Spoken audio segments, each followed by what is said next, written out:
At our fifth anniversary dinner, my rich husband called me just the jealous wife. He didn't know that. Floors below, financial police were opening his mistress's white Range Rover. Finding what I left that morning, when he slid divorce papers across the table, she sat beside him, wearing my mother's sapphire bracelet. They expected tears. I smiled and signed. 8 months ago. He told me I was just jealous. I decided then to rewrite his ending. My name is Riley Hart. I am 32 years old, and tonight, my marriage ends. The private elevator at Skyline Ember opened with a silent, pressurized sigh, releasing me onto the rooftop. The wind over Crescent Harbor was sharp, carrying the scent of salt and exhaust. But here, 20 stories up, it was sanitized. Glass partitions, thick as bank vault doors, deflected the real air, leaving only a sterile chill that fought a losing battle against the roaring, sculpted fire pits. The music was loud, a repetitive, heartless electronic beat that seemed designed to prevent actual conversation. A hostess, whose smile was too bright and whose eyes were too bored, glided toward me. "Mrs. Kingsley. Right this way. Your husband has the main terrace view." She called me Mrs. Kingsley, but I hadn't felt like that name in a long time. I was Riley Hart, a woman who used to plan affordable housing for the city.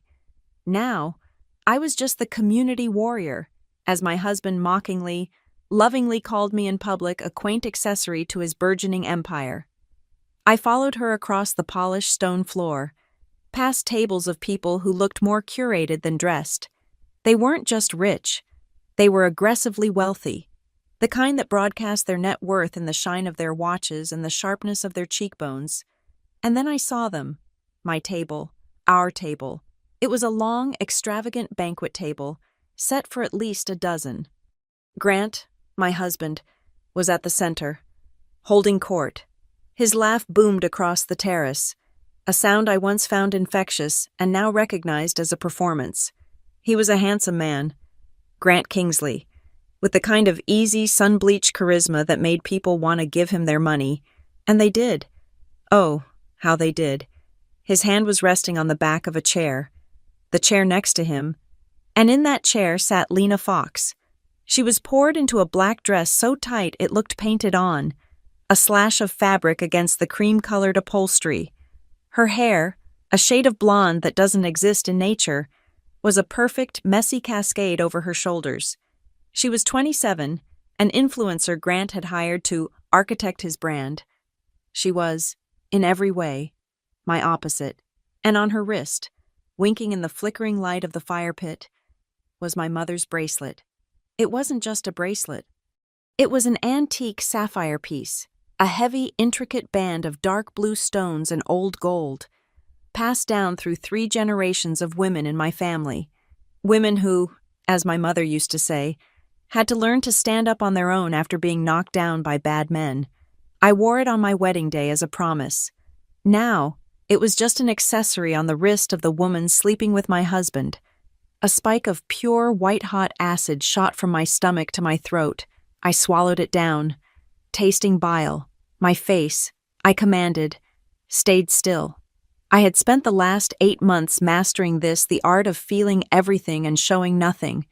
Grant saw me. His smile widened, becoming a beacon. "Riley, there she is, the woman of the hour." The table quieted. All eyes turned to me. I saw the whole cast of our hollow life assembled. Mark, the COO of Kingsley Crest Capital, his face slick with sweat despite the cold.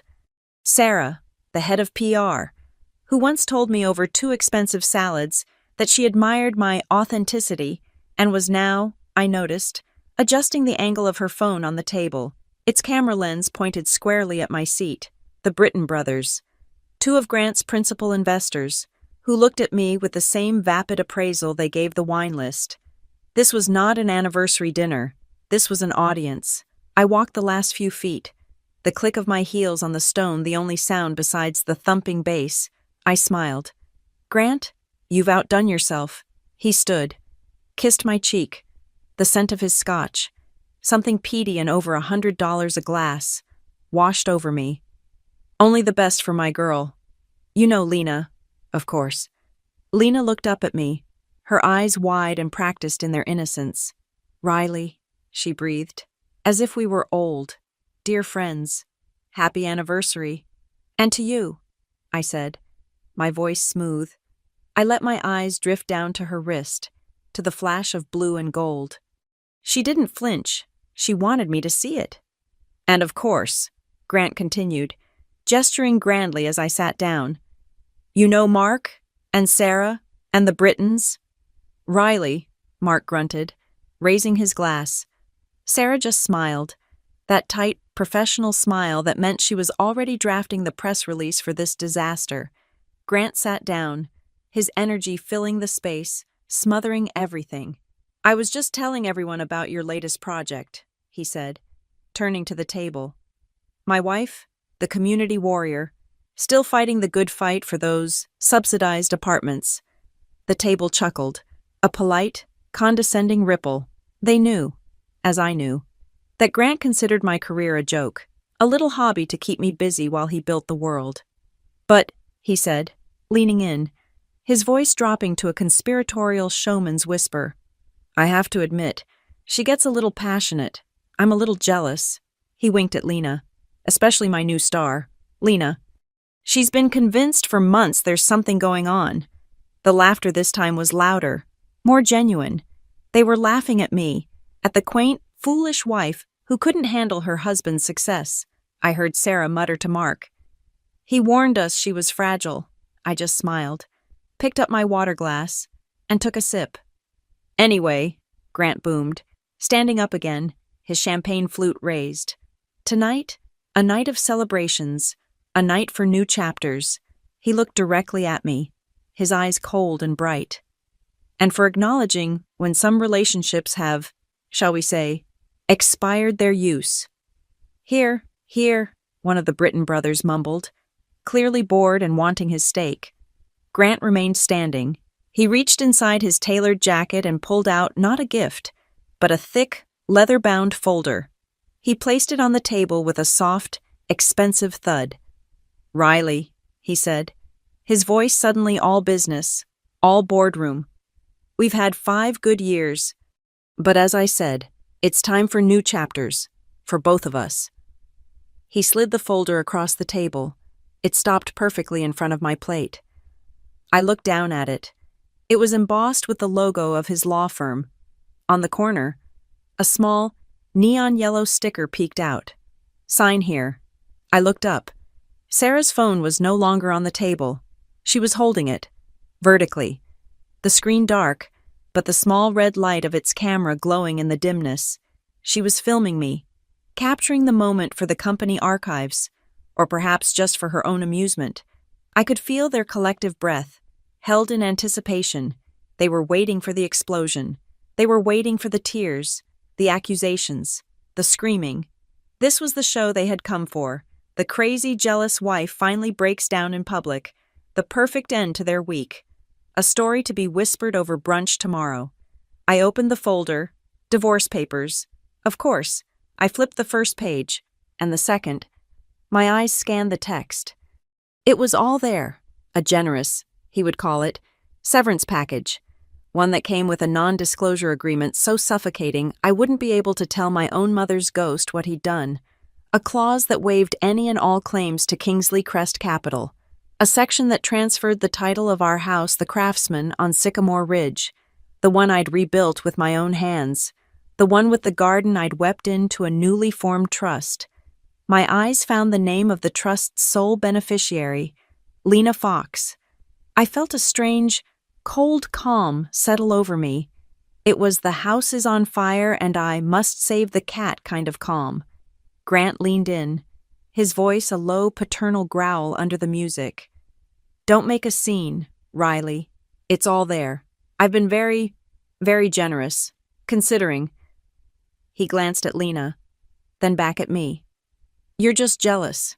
You've always been, and frankly, no man can live with that. Sign it. Let's be adults. Generous, I repeated, tasting the word. It was flat, meaningless. I looked at Lena. I looked at Sarah. still filming. I looked at Mark, who was already checking his watch, his stake in my humiliation apparently waning. Then I looked at Grant. "You're right," I said, a flicker of relief in his eyes. He'd won. I reached into my purse and pulled out my own pen, a simple, blue-inked Pilot G2, not the heavy, gold-plated monstrosity he'd given me last Christmas. I clicked it open. The sound was sharp, definitive, and I began to sign. I didn't skim. I didn't hesitate. I signed every neon yellow tab. Riley Hart, Riley Hart, Riley Hart, my signature, firm and clear, not the shaky scrawl they expected. The silence at the table was absolute, broken only by the pen's scratching and the distant, relentless thump, thump, thump of the music. I finished the last page, closed the folder, and pushed it back toward him. Grant stared at it, then at me. His smile was frozen, uncertain. This wasn't the script. The second act, the wailing, the begging had been skipped. I picked up my champagne flute. Lena, perhaps sensing the spotlight had shifted, chose that moment to act. She lifted her own phone, angled it toward her face, and held up her wrist, the one bearing my mother's legacy. The sapphires flashed, blue and brilliant. She started recording an Instagram story, her voice a sickly sweet purr. Ending the night with what matters, new beginnings, so blessed. Her eyes met mine over the top of her phone, a small, triumphant smirk playing on her lips. I raised my glass to her, clinking it gently against hers. The sound was a clear, high-pitched ping. "It's a beautiful bracelet," I said, my voice quiet, conversational. "I hope you locked your car downstairs. The valet here can be so careless." She blinked, the smirk faltering. It was then, in that sudden, confused lull, that I heard it, faint at first, woven into the fabric of the city's noise, a siren, then another, then a third, rising from the streets far below, a sound of urgent, climbing consequence. The music pulsed, trying to drown it out, but the sirens were getting closer. Grant was looking at me, really looking at me. For the first time in months, the confusion in his eyes was curdling into suspicion. "What did you say?" I just smiled, a small, genuine smile this time. I took a slow sip of the champagne. It was cold, acidic, and perfect. In my mind, I started a countdown. The police were downstairs, the box was in the car, and the show was, finally, about to begin. 4 years ago. I wasn't Mrs. Kingsley, the silent partner at a gala of sharks. I was Riley Hart, senior planner for the Crescent Harbor Community Development Department, and I was nervous. The ballroom at the Old Mariner Hotel was a sea of black ties and sequins. It was our annual fundraiser, and I was the keynote speaker, tasked with the impossible making municipal zoning and low-income housing tax credits sound compelling to people who owned their own islands. I was 28, standing under a spotlight in a navy blue dress I'd bought at a consignment shop, clicking through a PowerPoint. I spoke about density bonuses, inclusionary zoning, and the human need for a stable home. I talked about the shrinking middle class in our city, the nurses and teachers forced into 2-hour commutes. I was passionate, and I knew I was probably boring half the room to death. Then I saw him. He wasn't at one of the main tables. He was standing near the back, by a pillar, holding a simple glass of water, no tucks, just a crisp white shirt, sleeves rolled to the forearms, and dark trousers. He was watching me. Not the crowd, not his phone. He was listening, really listening. When I made a point about redlining's long-term impact on property values, I saw him nod, a sharp, thoughtful gesture. After the polite applause died and the schmoozing resumed, I made my escape toward the side exit, aiming for the lobby's mediocre coffee bar. That was impressive. I turned. It was him, up close. He was even more disarming, a strong jaw, kind eyes, and a smile that seemed to start a full second before his mouth moved. "Not everyone finds zoning regulations impressive," I said, clutching my folder of notes. "They should," he said, falling into step beside me. "You were talking about the bones of the city, Most people just complain about the traffic. You're the one who actually understands where it comes to a halt. We reached the coffee bar, a small, brightly lit alcove smelling of stale pastries. "I'm Grant Kingsley," he said, offering a hand. The name meant nothing to me. "Riley Hart. Kingsley Crest Capital," he added, as if it were an afterthought. I'd vaguely heard of it, a new investment fund, something aggressive and tech-focused. "And you're Riley Hart, the woman who believes in affordable housing. I believe everyone deserves a roof they're not terrified of losing," I countered, a little defensively. He didn't laugh. He just looked at me. "So, tell me," he said, leaning against the counter. "Why did you choose public service? A city planner with your grasp of the material could make triple in the private sector. I've met the developers you fight with. They're not that smart, but they're rich." It was the first time a man in a suit had asked me about my why instead of my what. He wasn't trying to impress me with his portfolio or the car he drove. He seemed, for that one moment, genuinely curious about me. I told him about my mom, a nurse, who worried about her colleagues finding places to live. I told him about my belief that a city's soul wasn't in its skyscrapers, but in its neighborhoods. He listened. He asked smart questions. He didn't once look at his watch. Our first dates were a study in contrasts. He'd pull up in a sleek, quiet Tesla to take me to rooftop bars where cocktails cost $30 and came with smoke and fire. He took me to art auctions where people bought canvases with a silent raise of a paddle, spending more than my yearly salary. He took me on a friend's yacht, where we drank champagne and watched the sun set behind the harbor's new, gleaming condos. In return, I took him to my world. I took him to a food truck rodeo in the old cannery district, where we ate tacos off paper plates and got hot sauce on our fingers. I took him to the Ditty, a dark, dusty coffee shop that played vinyl and served coffee so strong it made your hair stand on end. I took him on a hike through the state park, the one my department was fighting to protect from a new luxury golf course, and he fit. He laughed with my friends. He ate the tacos. He said the coffee at the Ditty was the best he'd ever had. We felt like the perfect modern couple, balancing two worlds, bringing the best of each to the other. A year later, he took me back to the hike. We walked to the end of the trail, to an old wooden bridge that spanned a small creek and looked out over the whole of Crescent Harbor. The city lights were a glittering carpet below, and the distant foghorns of ships in the bay sounded like lonely giants. He was quiet for a long time. Then he turned to me. "Riley," he said, his voice rough. "I used to look at that city and see assets. I'd see underutilized properties. I'd see profit margins." He took my hands. "Now, I see what you see. I see the neighborhoods. I see the bones. You've changed my entire perspective on everything." He got down on one knee, on the damp, splintering wood of the old bridge. He pulled out a box. The ring inside wasn't a monster. It was a beautiful, simple Asher-cut diamond, elegant and understated. "I don't want to just build a portfolio," he said, his eyes shining. "I want to build a life, with you. The rest," he added, slipping the ring on my finger. "I'm investing in our future, all of it, with you." How could I say no? He was the man I'd been told didn't exist, successful but kind, ambitious but grounded, a man who saw my passion not as a threat, but as an asset. When I told my mother's sister, my aunt in Oregon, she cried. I cried, too. I missed my mom more than ever at that moment. She had passed 5 years prior, a sudden heart attack after a double shift.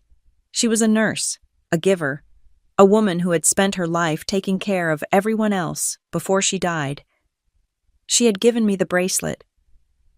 "This is for you," she'd said, her hands, calloused from work, fastening the heavy gold and sapphire clasp around my wrist. "This belonged to your great-grandmother, who left a man who drank. And to my mother, who built her own business when your grandfather left her with nothing. And now it's yours. It's to remind you, Riley, that the women in this family are survivors. We are not defined by the men who fail us. We stand up. I wore it on my wedding day as my something blue, a talisman of strength. We didn't have a big, flashy wedding.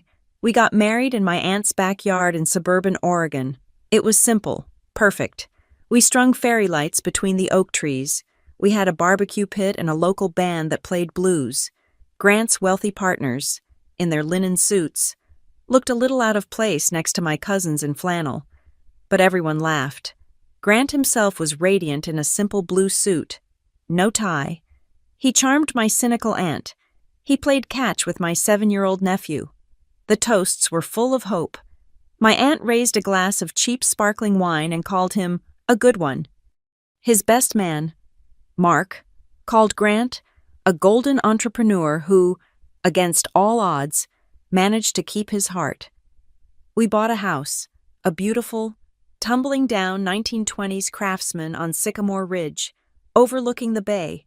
It was a wreck, but it had good bones. Grant's capital fund was taking off, so he paid for the big stuff, the foundation, the roof, the new kitchen. I did the rest. I stripped the original hardwood floors by hand. I tiled the bathrooms.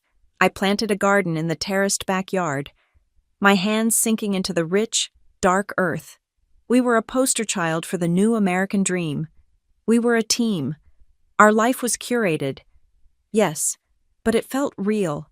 Our Instagram feed was a perfect, sun-drenched mix of his business wins and my garden harvests. The first crack was so small I barely registered it. We were having dinner, celebrating a new round of funding he'd closed. I was talking about a zoning variance I'd finally pushed through for a new homeless shelter. He was swirling his wine, a very expensive red. "That's great, babe," he said, not looking up. "It's just a lot of work. Your little save-the-world job. It's a good thing it doesn't have to pay our new mortgage. Right?" He laughed, a small, good-natured sound. He reached across the table and squeezed my hand. "Don't mind me. I'm just proud of you. Keep fighting the good fight." I laughed. Too. It was just a joke. After all, a harmless, tired, rich husband joke. I didn't know then that it wasn't a joke. It was a valuation. He was telling me exactly what my work, and my world, was worth to him. Nothing. It was the first of 1,000 tiny cuts. The first time he'd let the mask slip. And I was too in love, too happy, too blind to see it. The change wasn't overnight. It was a slow, creeping flood of money. And it changed the temperature of our house. Kingsley Crest Capital, which had been a smart, scrappy startup, exploded. Grant had made a few incredibly risky, incredibly leveraged bets on tech futures, and they'd paid off. All of them. It wasn't just we're comfortable money. It was we're rich money. And then, alarmingly fast, it became we're wealthy money. The man I married, the one who wore Zara shirts and drove a reliable sedan, was replaced. First, the shirts became custom-tailored, with his initials stitched on the cuff.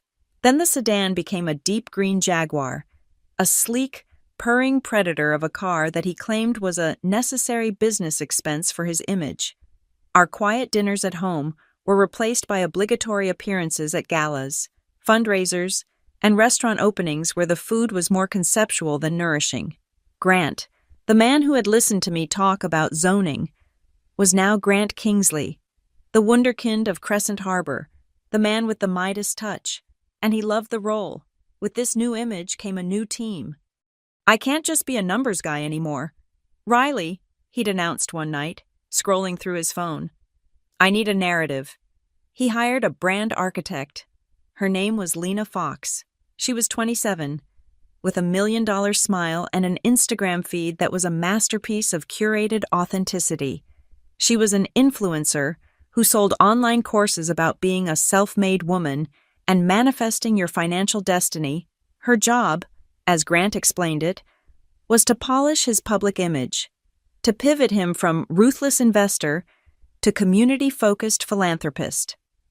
My world, the world he used to mock, was now the very narrative he wanted to steal. I first met Lena at a photo shoot, not for a magazine, but for a charitable giving video Grant was producing, for himself. They were at the Boys Girls Club downtown, the one I'd helped secure funding for 2 years prior. I'd stopped by, naively thinking I'd join my husband for lunch. I found him under hot lights, laughing, as Lena physically adjusted the collar of his shirt. She was electric, young, beautiful, and radiating an unapologetic, slick confidence. She moved with a frictionless ease, her hands touching his arm, his shoulder, his back, all under the guise of getting the shot. "Grant, darling, laugh like you just closed a deal," she'd purred, and he'd given her a dazzling 1,000-watt smile I hadn't seen directed at me in months. When he finally saw me, he waved me over. "Riley Perfect, come meet the genius behind the new me. This is Lena Fox." Lena turned, her smile not faltering. "Riley, oh, my gosh, I've heard so much about you. Your work is, like, my total inspiration for Grant's entire community angle. You're a legend." It was so smooth, so practiced, that it felt like an insult. That night, in the car on the way home, a cold knot formed in my stomach. The air in the Jaguar was still, smelling of new leather and his expensive cologne. "So," I said, trying to keep my voice light, "Lena seems effective." "She's a killer," he said, pleased. "She also seems a little familiar with you. I mean, all the touching." The words sounded petty as soon as they left my mouth. Grant let out a sharp, barking laugh. It wasn't his real laugh. It was a performance of amusement. "Babe, are you serious?" He glanced at me, his eyes wide with mock disbelief. "That's her job.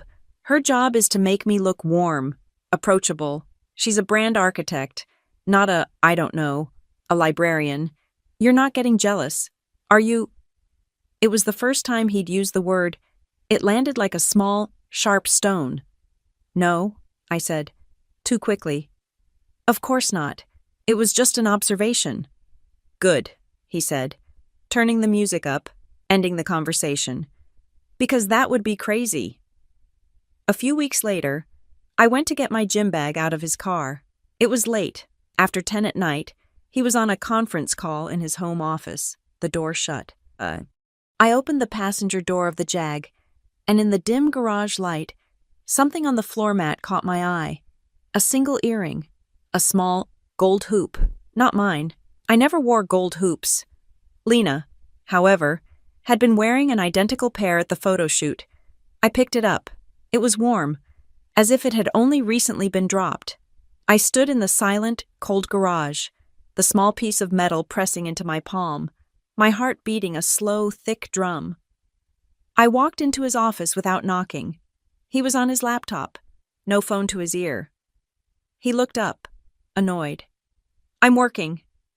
I opened my hand and dropped the earring on his desk. It made a tiny metallic clink on the polished wood. He looked at it. He looked at me. His face didn't register guilt or panic. He just looked bored. Then, slowly, he raised an eyebrow and leaned back in his chair, lacing his fingers behind his head. "So," he said. "So," I repeated, my voice shaking. "It was on the floor of your car. Grant, it's not mine." "It's Lena's," he said, shrugging. "She was in the car today. We were scouting locations. She must have dropped it." "You were scouting locations? At 10 o'clock at night?" He sighed. A deep, put-upon sound. "Riley, did you find this? Or were you searching my car? Because those are two very different things. One is an accident. The other," he said, leaning forward, "is paranoid." My breath caught. He had flipped it. I was the one on trial. "I was getting my bag," I stammered. "I saw it. Grant, why is she in your car so late? Why is this happening?" The argument exploded. It was the first real screaming fight of our marriage. I was crying, asking for an explanation, for something that made sense. He was yelling, telling me I was unhinged, that I was trying to sabotage his success. And then he said it, the line that would become his shield and my cage. "You're just jealous, Riley," he shouted, his face red, a vein throbbing in his temple. "That's all this is." You're jealous that I'm successful. You're jealous that I'm working with a beautiful, smart woman. You're just jealous. You're always jealous. No man can put up with a wife like this forever. He slept in the guest room. The next morning, he acted as if nothing had happened, but the new dynamic was set. "You're just jealous," became the answer to everything. I'd see a text from Lena flash on his phone at midnight. "Grant, that's not appropriate. It's work, Riley." God, are you checking my phone now? That's so pathetic. You're just jealous. I'd found a receipt for a hotel room. You said you were driving back the same day. The content creation ran late. We booked 2 rooms. Riley, if you must know. What? Did you think we'd share one just to save the company money? You're letting your jealousy make you insane. Our sex life evaporated. He'd come to bed late, smelling of scotch and a perfume that wasn't mine, and roll over, his back to me. "I'm exhausted. Riley, this deal is massive. If I tried to touch him, he'd flinch. Honestly, babe, this insecurity, it's just not a turn-on. You need to handle your own emotions. I can't do it for you." I started to believe him. Maybe I was crazy. Maybe I was the problem. He was a brilliant, successful man. Of course, beautiful women would be around him. Was I just a small-minded, insecure, jealous wife? Unable to handle her husband's assent, I started seeing a therapist, alone. I sat on a comfortable beige sofa, clutching a tissue, and told a kind-faced stranger that I thought my jealousy was ruining my marriage. I told her I needed to fix myself. "I need to learn to be more trusting," I'd said, the tears streaming down my face. "He's right. I'm just jealous." The therapist tried to gently probe, to ask about his behavior, but I'd just defend him. "He works so hard. He's under so much stress. I'm the one adding to it." I was trying to repair the cracks in our foundation while he was just across town, dynamiting it. He and Lena were everywhere, at a fundraiser for the museum. I saw them huddled in a corner, laughing, her hand on his chest, at a dinner with investors. She sat next to him, not me. To discuss branding strategy. The elite of Crescent Harbor saw it all, and in their eyes, I saw the narrative he and Lena were writing Grant, the brilliant, long-suffering husband, and Riley, the unstable, jealous, dowdy wife who was holding him back. It was a problem to be managed, and I was so busy trying to fix myself, I didn't even see the knife he was sharpening. It was a Monday morning, 8 months ago, that the world fell out from under me. Grant had left the house before 6 a.m., kissing my forehead with cold lips, murmuring something about an early gym session before a breakfast meeting with new investors. The lie was so practiced, so smooth, I almost believed it. I, in turn, had perfected my role as the sleepy, trusting wife, murmuring, "Have a good workout," into the pillow. I was in the kitchen, nursing a cup of coffee I didn't want, staring at the garden I no longer loved, when I saw it. Sitting on the marble island, next to his discarded car keys, was his second phone. He called it his market phone, a sleek, black, nondescript device he claimed was just for trade alerts and emergencies, a necessary evil in his high-stakes world. He carried it everywhere, but this morning, in his haste to get to his gym session, he had forgotten it. I stared at it. It was a violation of our unspoken, toxic treaty for me to even look at it. My therapist would have called this a trigger and advised mindful breathing, but I wasn't breathing. As if summoned by my gaze, the screen lit up, a single text notification. It was from Lena.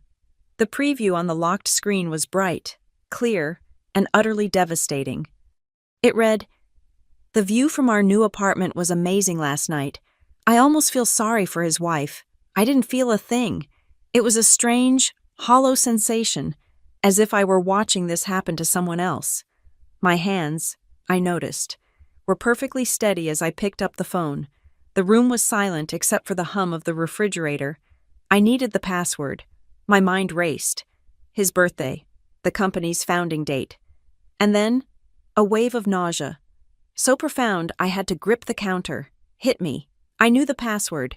I knew it because he was arrogant, and in his arrogance, he was lazy. He would never, in a million years, believe I was dangerous enough or smart enough to ever check. He believed his own narrative. I was the fragile, jealous, stupid wife. I typed in the 6 digits, our wedding date, 10:15. The phone opened instantly. It wasn't a phone. It was a graveyard. It was a detailed, illustrated archive of my humiliation. I opened his texts with Lena. It wasn't just good morning. It was a novel of their relationship, complete with photo attachments. I scrolled, my thumb moving with a mechanical, detached rhythm, pictures of them in hotel beds. His arm draped possessively over her naked shoulders. Pictures of them kissing at a bar I recognized. One he'd told me was a boring investor-only club, and the words, God, I can't wait to be free of this toxic marriage. One of his texts read, She's so heavy. You're so light. Lena's reply. Just a few more months, darling. We'll do the soft launch of our relationship right after you amicably separate. Sarah is already prepping the story. Sarah, our PR head, the woman who filmed my humiliation at the restaurant. They were all in on it. This wasn't just an affair. It was a corporate merger. I kept scrolling, driven by a morbid, self-destructive need to see the bottom, and I found it. It was a selfie.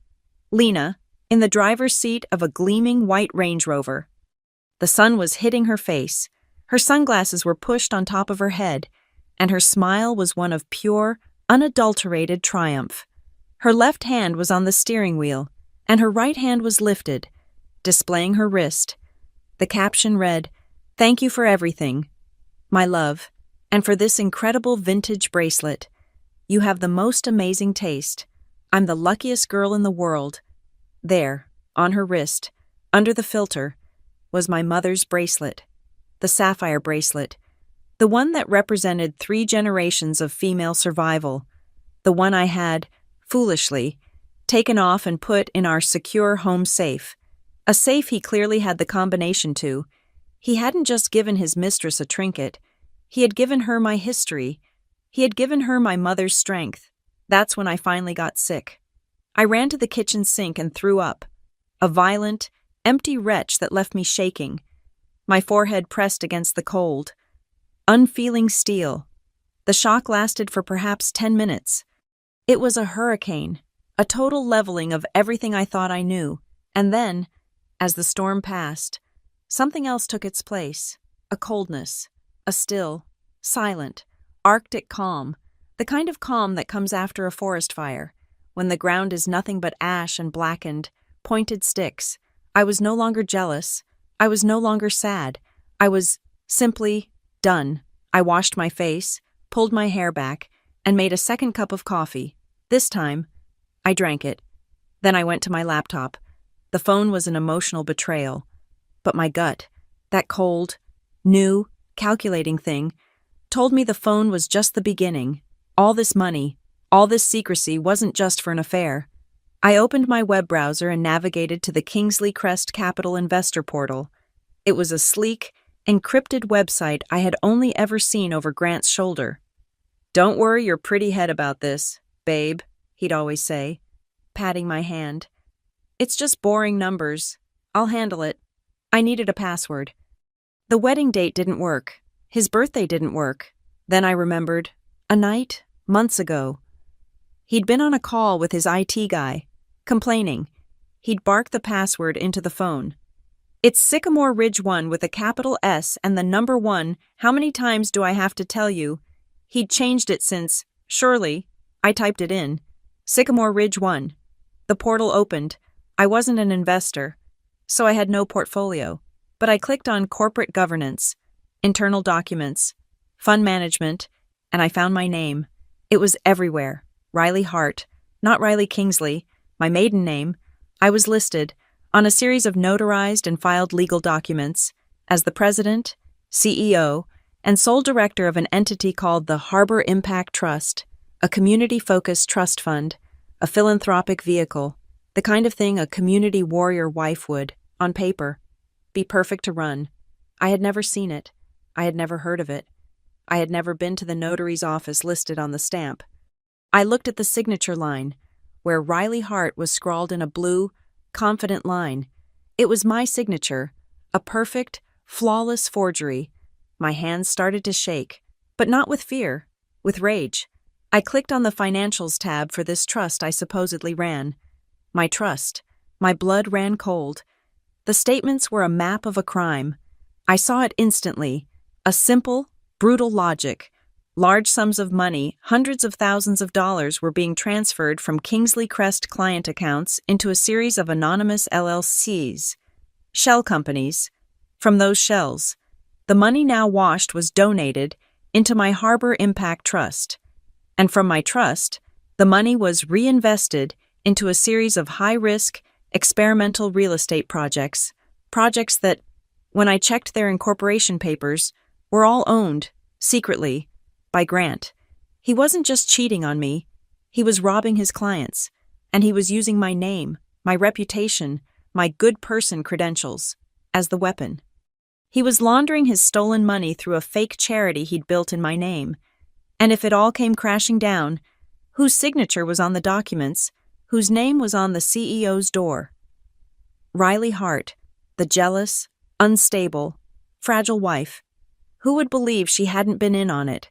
I closed the laptop. The calm was absolute now.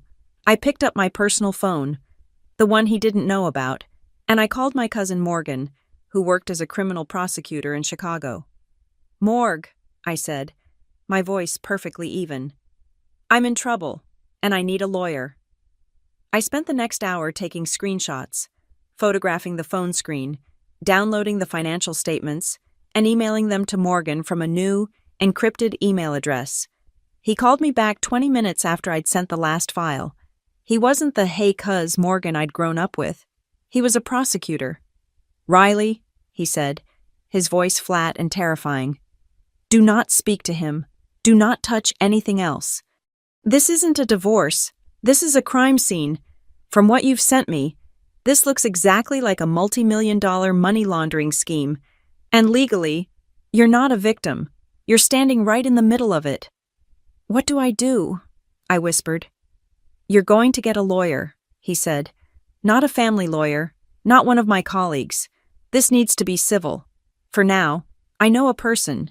She's in your city. She's aggressive. She's the best." "Okay," I said.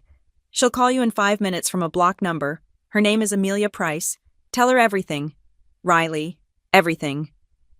My phone rang 4 minutes later. No caller ID. I answered. "This is Amelia Price," a voice said. It was sharp, cold, and clean, like breaking glass. "Morgan tells me you have a problem." I told her everything.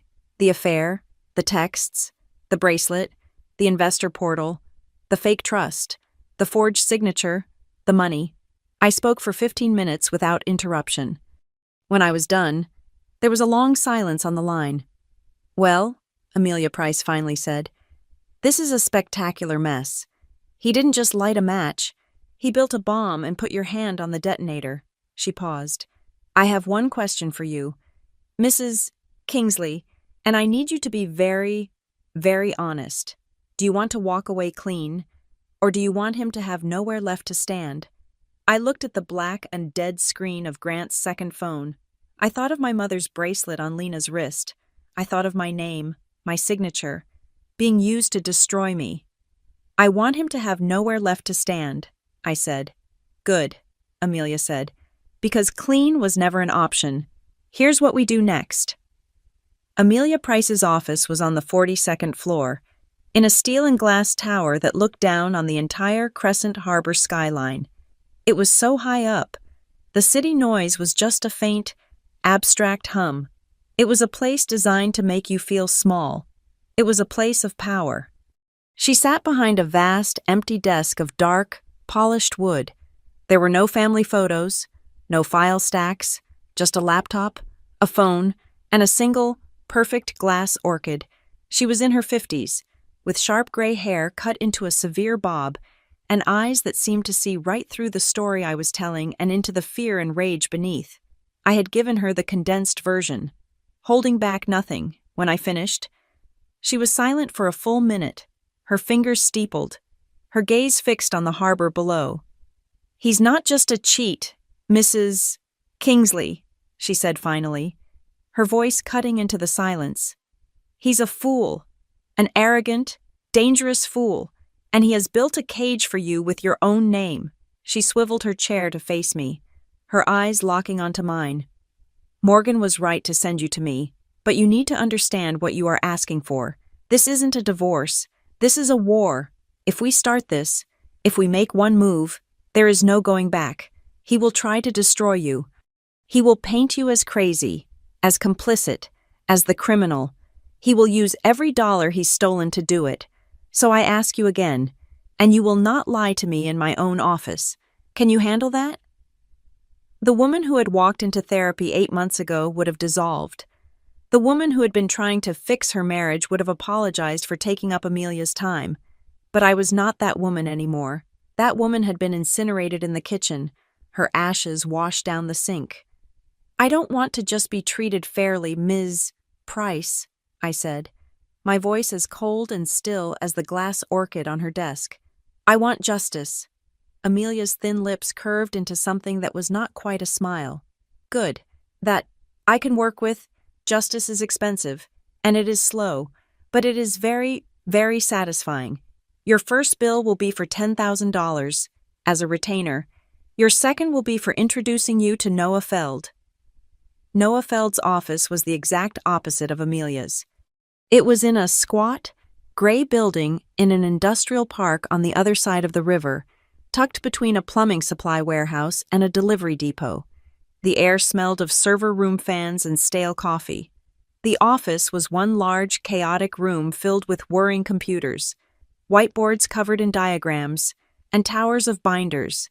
Noah himself was a man in his late 30s, with a frantic halo of curly hair, glasses perched on his nose, and an old, stained sweatshirt. He didn't shake my hand. He just pointed to a hard drive dock. "Amelia told me what you have," he said, not making eye contact, his fingers already flying across a keyboard.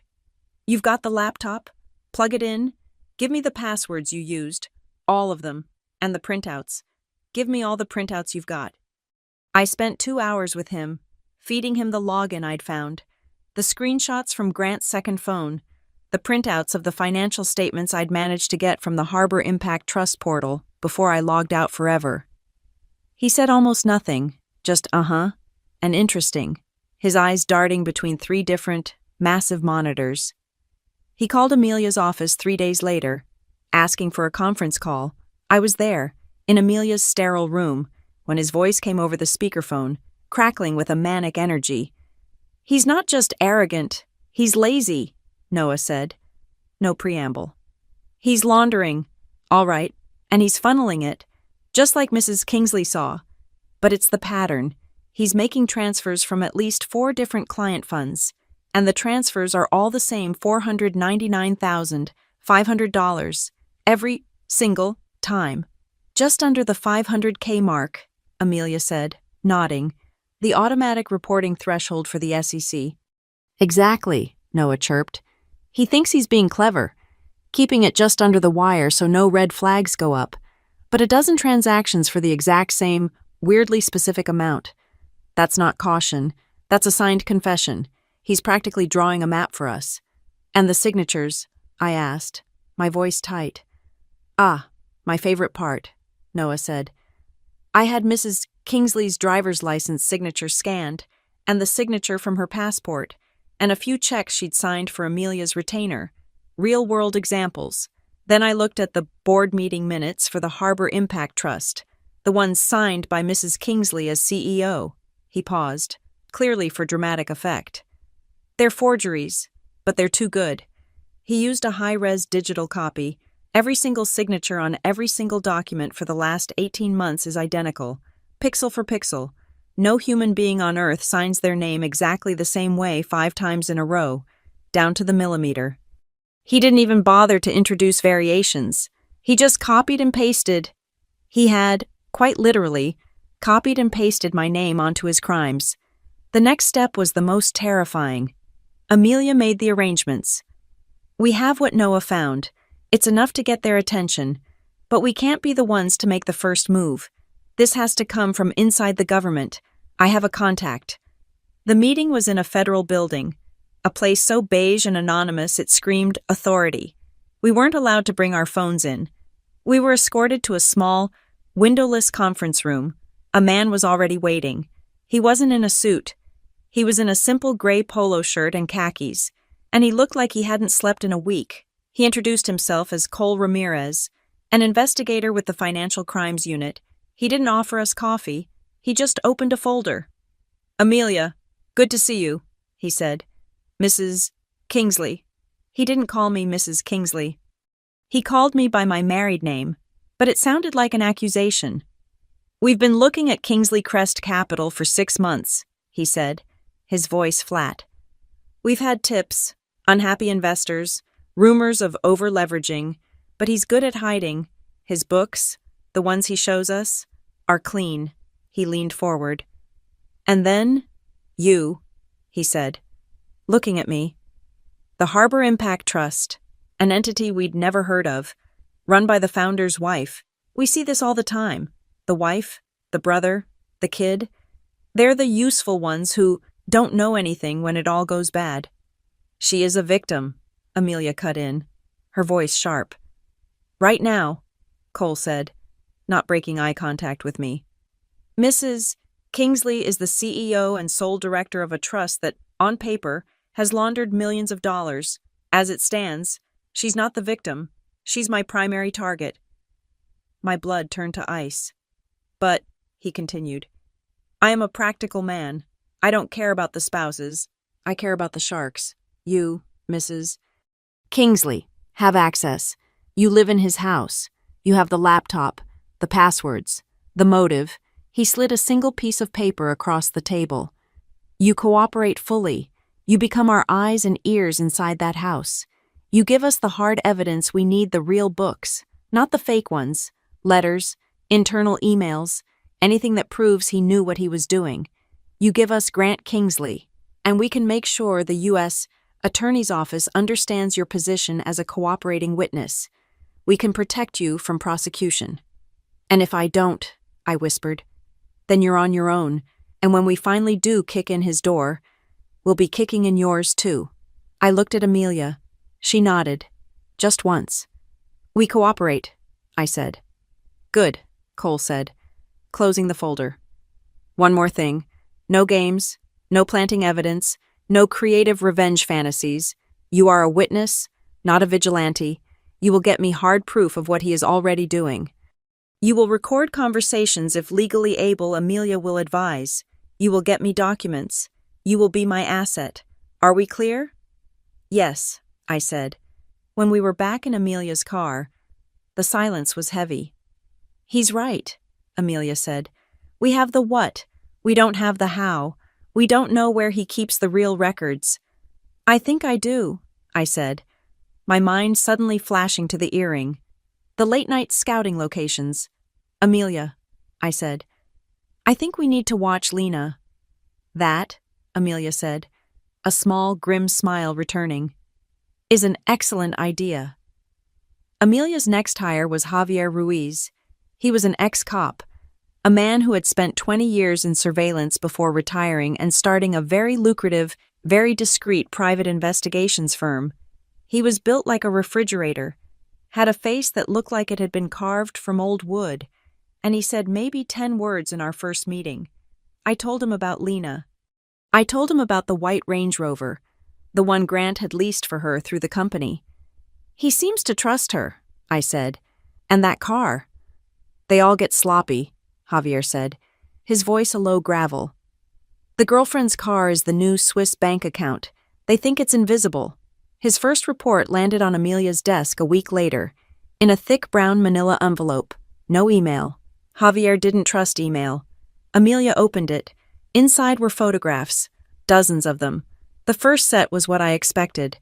Grant and Lena, kissing in a dark parking garage under his office building. Lena, in the Range Rover, pulling into the private garage of a new, gleaming condo tower, the new apartment from the text. It hurt. A dull, familiar ache. But it wasn't the point. It was the second set of photos that made my heart stop. It was Grant, in the same parking garage, late at night. He was alone. The photos showed him opening the trunk of the white Range Rover. He was pulling out his briefcase, but he was also putting things in. 2 heavy-looking, standard-issue document boxes, the kind you send to deep storage. The final photos were a sequence. Grant, lifting the carpeted floor of the Range Rover's trunk, revealing a hidden compartment beneath. He was placing something small and dark inside a hard drive. Maybe before replacing the floor and closing the trunk, with the photos, was a small USB drive. Audio, Amelia said. Javier planted a bug in the garage, near their preferred spot. She plugged it in. We heard car doors, footsteps, and then Lena's high-pitched laugh. Ugh, are you sure this is safe? She was saying. Keeping all this stuff in my car. What if I get pulled over? And then Grant's voice, the one I used to love, the one that used to read me poetry. He was laughing. Babe, it's the safest place in the world. No one. And I mean no one. Suspects in influencer's car.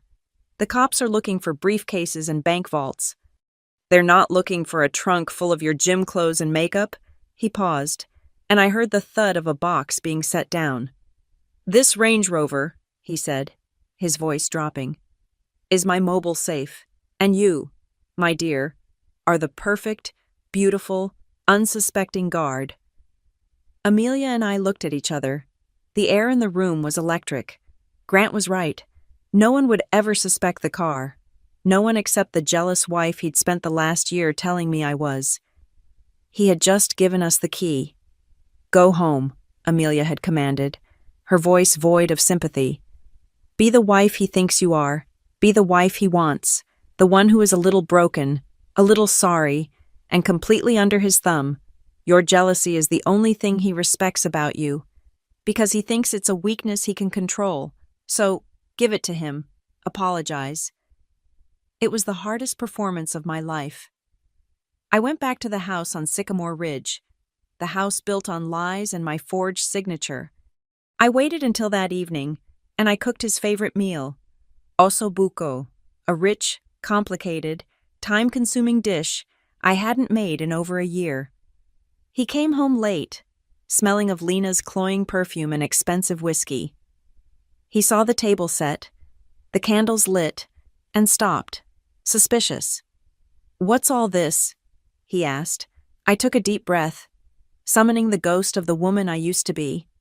I just wanted to apologize. Grant, I said, my voice I hoped sounding small and shaky. I've been so awful. My therapy, it's been helping me see things. I looked up at him, forcing tears well in my eyes. I've been letting my jealousy get the better of me. It's like my therapist said, I've been projecting my own insecurities onto you and your work with Lena. I'm so sorry. I've been pushing you away. And I just want us to be okay. His face softened, not with love, but with something far more sinister relief. The relief of a predator who has just watched his prey walk back into the trap. The relief of his own narrative being confirmed. Oh, baby, he said, walking over, pulling me into a hug that felt like a cage. He kissed the top of my head. See, I told you it was just in your head. It's okay. I'm not going anywhere. He was so smooth. He played his part just as well as I played mine. Over dinner, he was the perfect, magnanimous husband. He was so proud of me for doing the work on myself. Then, as he sipped his wine, he delivered the next move in his own game, completely blind to the fact that I was now playing too. You know, babe, he said, swirling the Cabernet. I've been thinking, part of your anxiety, I think it's about the money. You see the fund doing well, and it makes you nervous. You've never been comfortable with this much.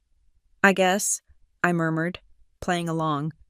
So, I've had my lawyers draft something, he continued, so casually.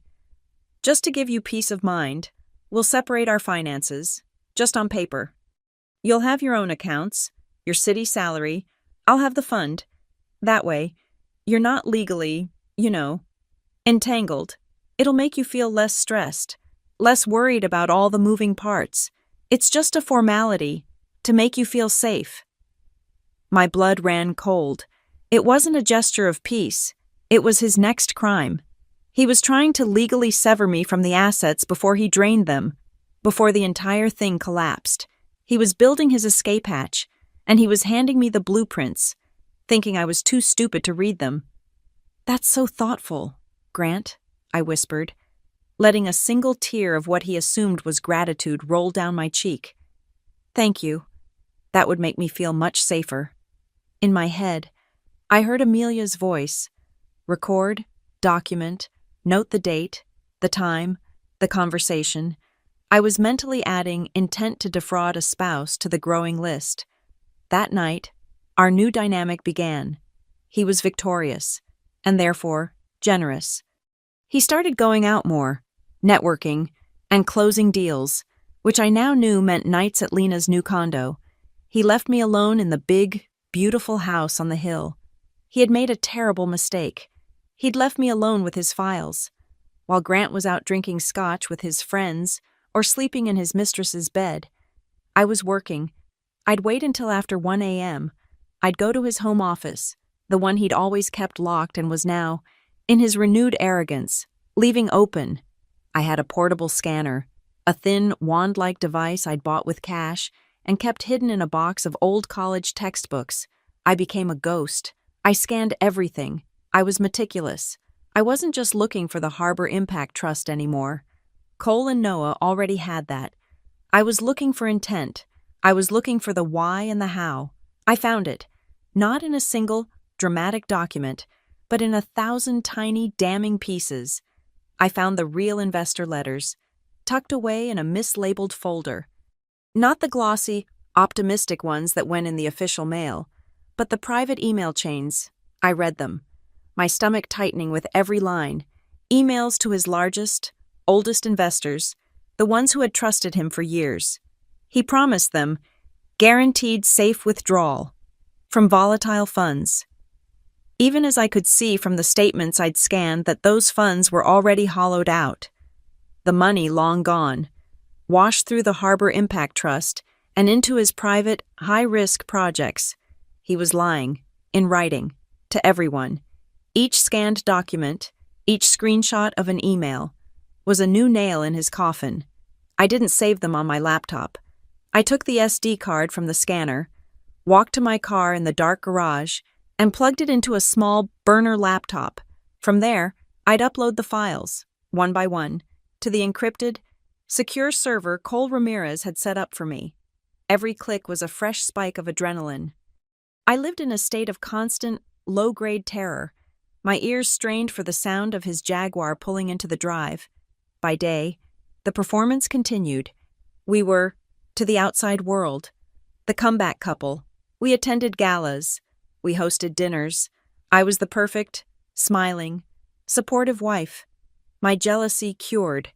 At a cocktail party for the new wing of the art museum, I stood with a champagne flute in my hand, my arm linked through Grant's, smiling until my face ached.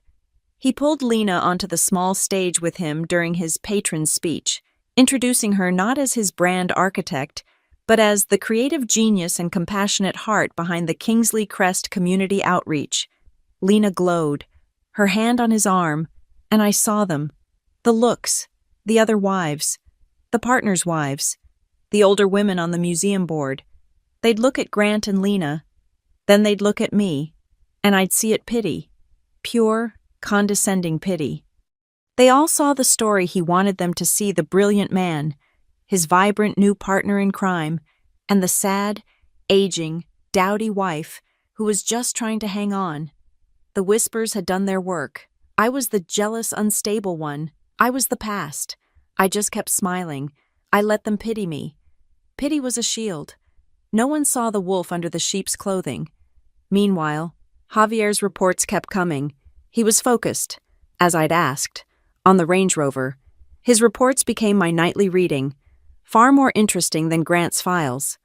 Subject Fox is careless, Javier wrote, in his terse, ex-cop prose. Treat the vehicle as a closet, regularly leaves shopping bags, gym equipment, And PR packages in plain sight. Vehicles are frequently left in VIP parking garages, Harbor Heights Mall. Serenity Spa for hours at a time. Has been observed on 2 occasions, leaving the passenger side window cracked. She was a fool, a beautiful, arrogant, sloppy fool. And then, one night, Javier delivered the masterpiece. He'd managed, through a source at the condo building, to get a camera placed in the private garage, near her assigned spot. The video file he delivered to Amelia, which she passed to me on a thumb drive, was a revelation. I watched it on the burner laptop, huddled in my car in my own garage.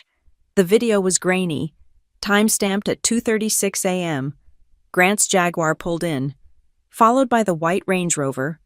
Grant and Lena got out, both of them a little drunk, laughing. Lena was complaining about being tired, digging in her purse for her keys. Grant, impatient, walked to the back of the Range Rover. He opened the trunk.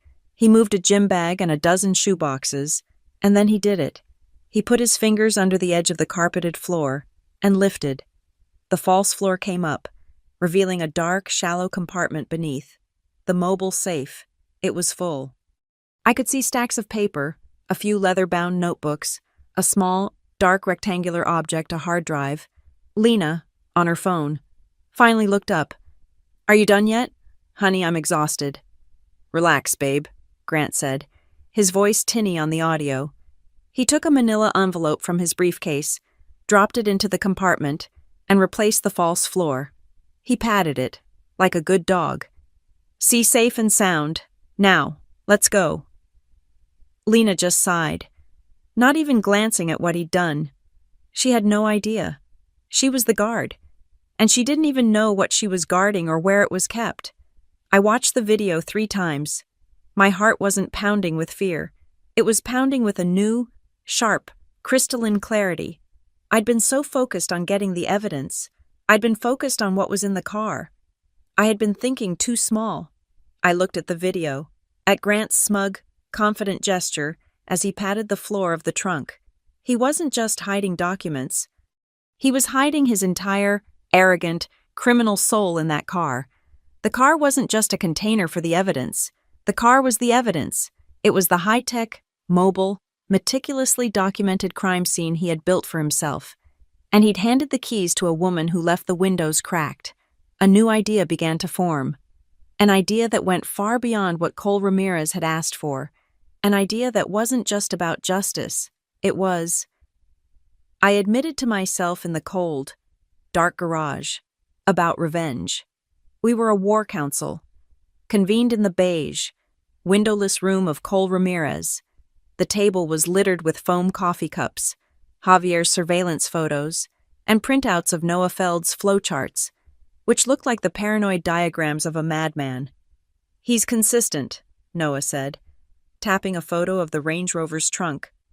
"Every transfer of hard copy documents, every physical drive, every ledger, he doesn't use a courier. He doesn't use a bank's safe deposit box. He doesn't even trust his own office. He waits until after midnight," Javier added, his voice a low rumble. "And he moves it all himself, into the car. She's his bagman, and she doesn't even know it." Amelia leaned forward, her face sharp. "It's the ultimate arrogance. He's built this narrative that his mistress is a brand, not a person. He believes it so much. He thinks she's invisible. He thinks the car, by extension, is invisible. A trunk full of makeup and gym bags." "He's not entirely wrong," Cole said, rubbing his tired eyes. Kicking in the door of a high-profile vehicle belonging to a social media personality, the press would be a nightmare. And if we're wrong, if he's moved it, he's spooked. The real files go into an incinerator, and our case vaporizes. He looked directly at me. "The digital copies you've provided are fantastic. They show us what, but they're still copies. A good defense attorney, and he'll have the best will, call them fakes.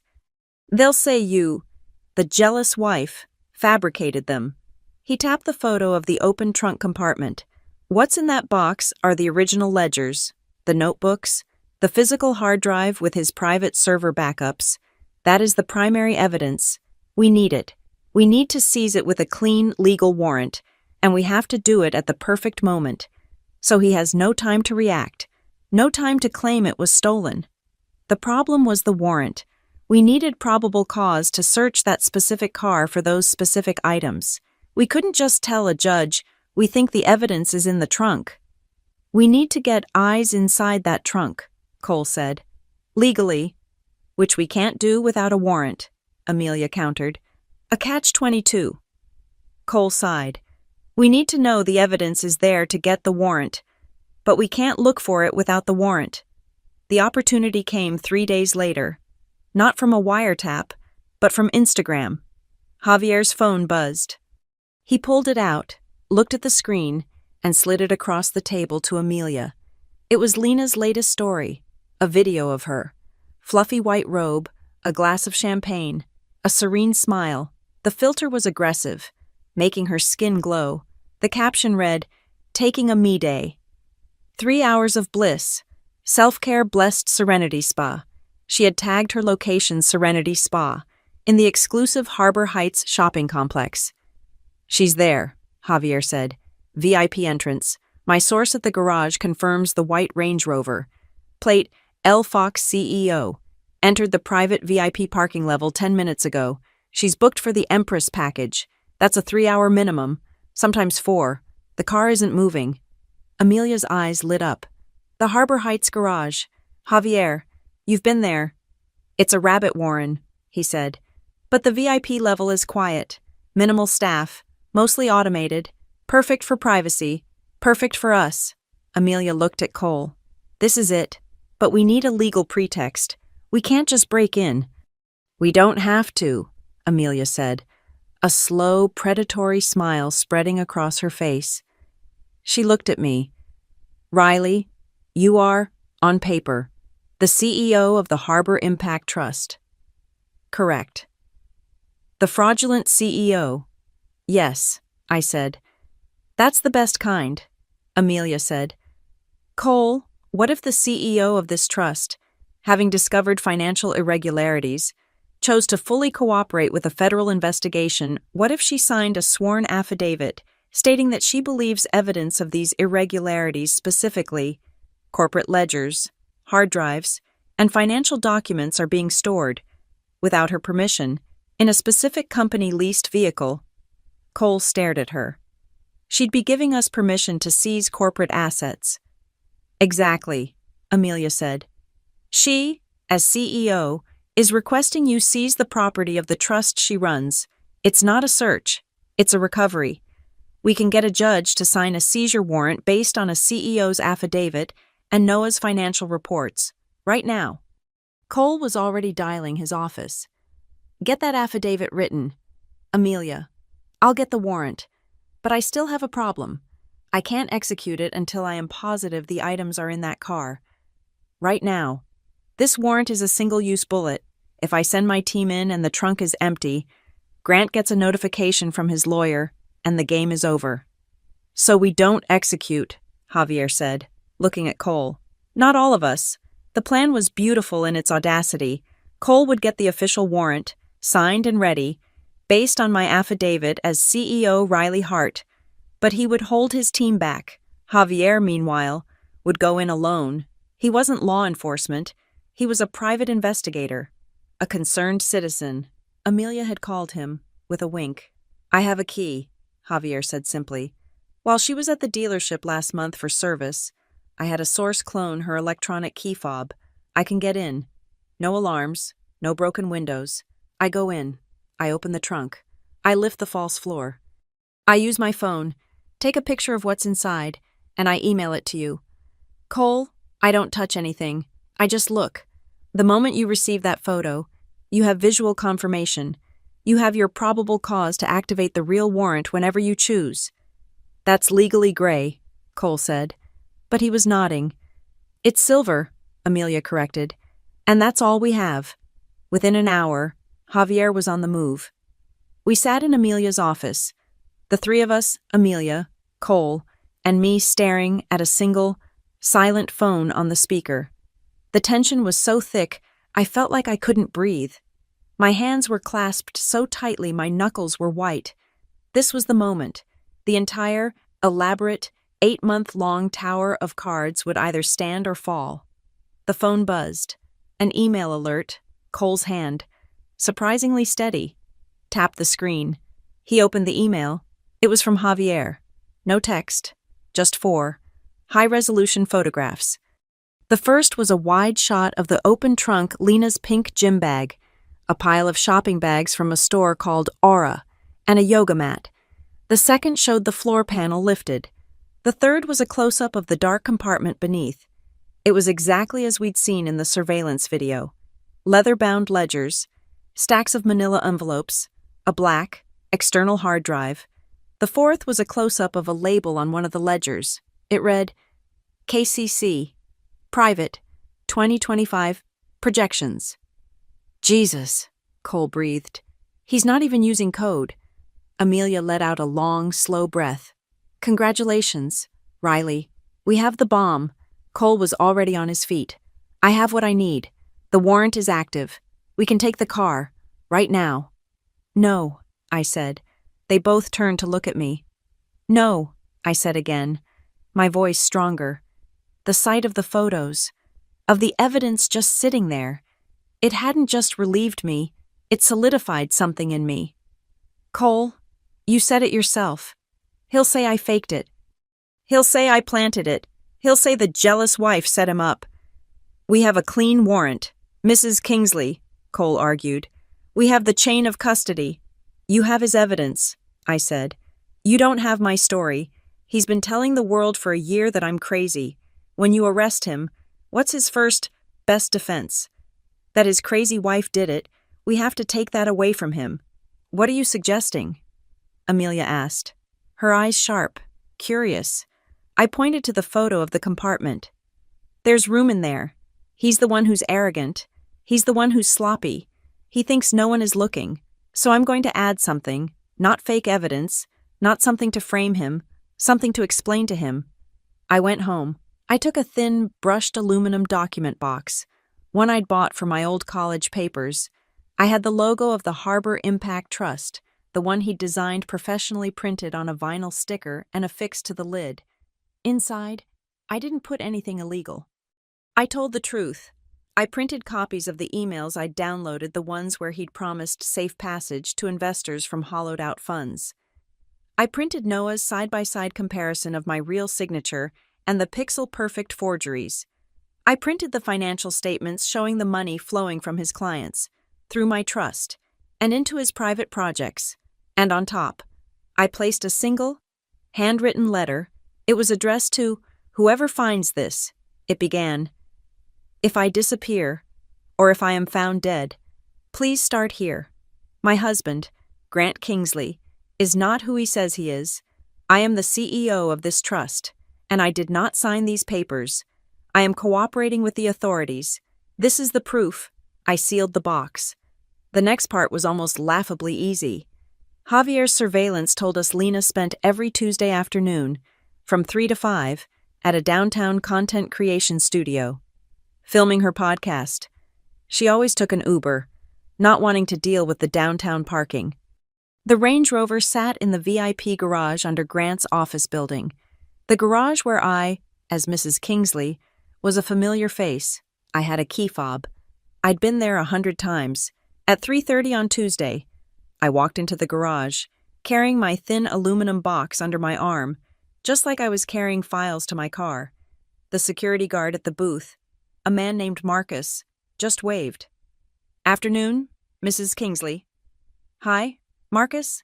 I smiled, the supportive wife mask firmly in place. I walked to the white Range Rover. I didn't have Javier's cloned key. I didn't need it. He'd confirmed what Lena's own carelessness had suggested. She never, ever locked it when it was in this safe garage. I pressed the button. The driver's side door was unlocked. I opened the trunk.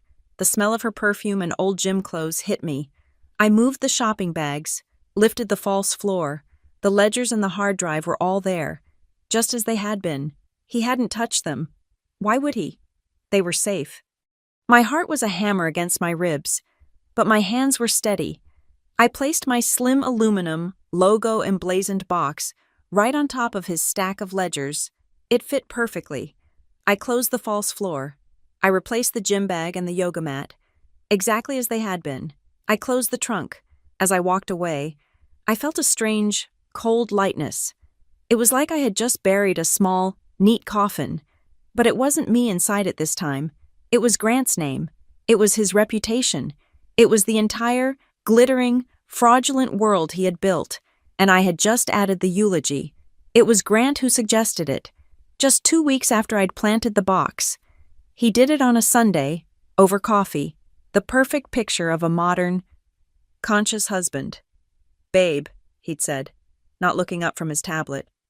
"I know things have been weird, with your therapy and my work," he sighed, a performance of long-suffering patience. "Our anniversary is next week, 5 years. I think we should mark it. Civilly. Show everyone we're adults." My heart, which I thought had turned to stone, gave a painful, metallic lurch. "What did you have in mind?" I asked, my voice a perfect, neutral calm. "Skyline Ember," he said, naming the most expensive, most public, most obnoxiously visible restaurant in Crescent Harbor. "I'll book the main terrace. Just a small dinner. You, me. I'll have Mark and Sarah from the office come. Just to keep it light. And Lena, of course, to show there are no hard feelings. Just a civilized evening." There it was, the just for fun, the sweet, poisonous casualness of the knife twist. He wasn't inviting me to an anniversary dinner. He was inviting me to my own public execution. He was going to end our marriage in front of his partners, with his mistress at his side, and he was going to do it at a place where every influential person in the city would have a front row seat. He was staging his final, triumphant scene. I manufactured a small, worried frown, the one I knew he expected. "Grant, are you sure? With everyone and Lena? I don't want to look, jealous." He let the word hang in the air between us, unspoken, unnecessary. He reached over and patted my hand, a gesture one gives to a nervous dog. "Riley, that's the whole point. You'll be great.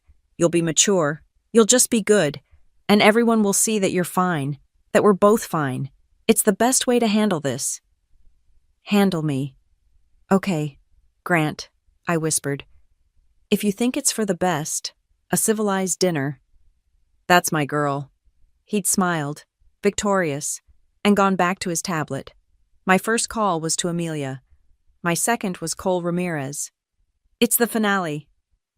I'd told them, sitting in my car in a supermarket parking lot, the only place I knew I was safe. "He's staging the breakup, publicly." "Skyline Ember," Cole had said, after a pause. "Public, high profile.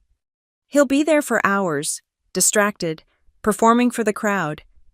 He won't be able to get to the car," Amelia had added, her voice sharp with clinical interest. "He won't be able to run, or move evidence, or call a lawyer to have it stolen. He'll be trapped in his own spotlight." "It's the perfect time frame," Cole said. "He makes his big public move, and we make ours. The warrant will be executed during dinner. While he's toasting his new chapter, we'll be opening his mobile safe." The day of the dinner, I woke up with a cold, hollow feeling in my stomach. The air felt too thin. I moved through the house like a ghost, my own home feeling alien and temporary. Before the sun was fully up, I drove to the garage under Grant's office. I took the elevator down, my heels clicking in the empty, tomb-like silence. I walked to the white Range Rover, sitting cold and quiet under the fluorescent lights. My hand was shaking. I pressed the handle, unlocked. Of course, I opened the trunk. I lifted the false floor. My aluminum box was still there, sitting neatly on top of his ledgers. It was untouched. Safe. I touched the cold, brushed metal. A small, tangible piece of my own narrative, waiting in the belly of his. My hand instinctively went to my wrist, to the empty, pale skin where my mother's bracelet should have been, the place on my body that had felt cold for 8 months. "Mom," I whispered to the dark, gasoline-scented air, "I won't let them bury me. I promise." I closed the trunk, replaced the floor, and walked away without looking back. As I rode the elevator up, the doors opening into the bright morning light, I took out my phone. I sent a single text message to Cole Ramirez. Ready. The reply came back almost instantly, as if he'd been waiting for it. Tonight, he'll have to answer to a lot more people than just you. Stay safe. We'll be in place. I went home. I took a bath. The water so hot it was almost painful. I stayed in until the water went cold, and I imagined I was scrubbing off the last, clinging remnants of the good wife I had been pretending to be for so long. The apologies, the fake tears, the understanding nods. I was washing away the character, preparing for the woman underneath. I stood in my walk-in closet, surrounded by clothes he'd bought me, clothes that represented a life I'd never really fit into. I pushed past the silk blouses, the beige cashmere, the sensible, boring sheath dresses. I chose the one he hated. It was a slip dress, a deep, almost black emerald green. It was simple, cut on the bias, and it clung to every curve. I bought it myself, years ago. He'd seen me in it once and told me it was a little matronly. Don't you think? He'd said it was too severe, too dark. He preferred me in pastels, in soft, yielding fabrics. Tonight, the green dress didn't feel matronly. It felt like armor.